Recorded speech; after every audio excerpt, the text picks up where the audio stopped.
I will start my speech in 3, 2, 1. I'm going to state my contra-argument toward this motion about this House would ban all production and consumption of meat. Fiat justitia ruat coelum.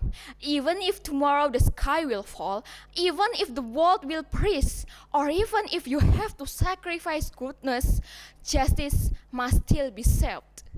Entering to the definition of this motion keywords, prohibition is formally forbid something by law, rule, or other authority.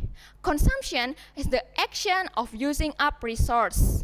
And meat is the flesh of an animal, typically a mammal or bird, as food.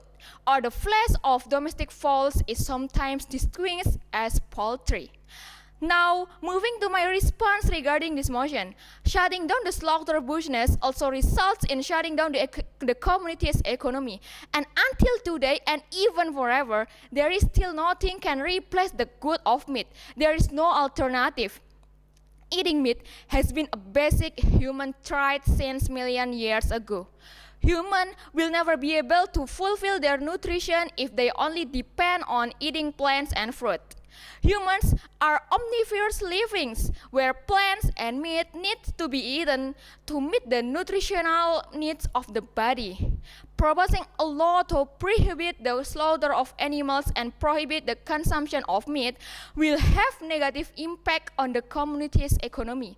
It can also have an impact on the food chain as farm animals can be overpopulated. Slaughter is one way to overcome the overpopulation. Overpopulation of farm animals can also have a negative impact on the atmosphere and ozone.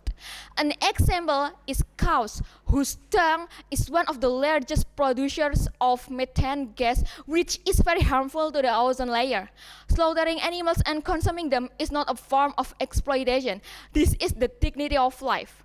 And now, by using the basis of national law, regulation of the Minister of Trade of the Republic of Indonesia number 72 year 2019 about meat importing. This law shows that the government fully supports the consumption of meat for the people of Indonesia. In law, there is a theory called mixed theory, which mixes utility and ethics, which puts forward justice and benefit. Relating to this theory, are argue that proposing a law to prohibit the slaughter and consumption of animals does not do more good than harm, but from an economic, environmental, and social perspective.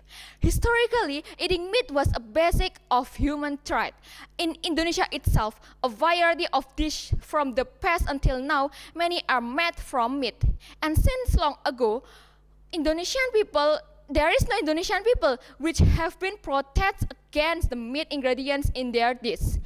If pulled back according to a philosophical basis, humans as omnivorous living beings really need meat consumption to support their life.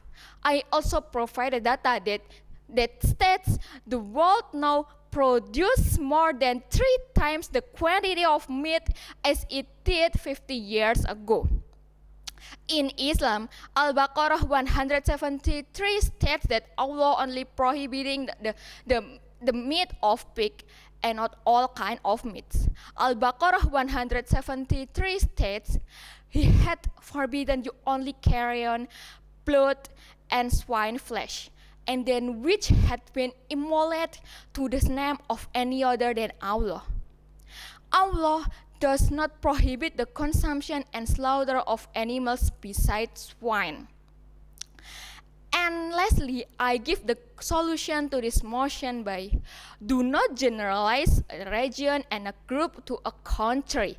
When the government makes a rule, it must also look at the related basis, but from the historical, philosophical, and sociological aspects.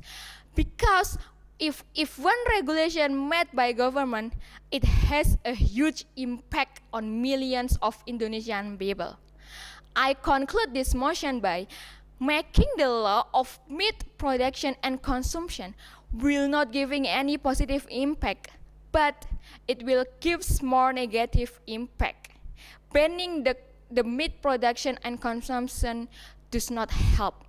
As a leader of opposition, I strongly believe that I will stand with my opinion in rejecting this motion until the end, supported by these arguments. Thank you.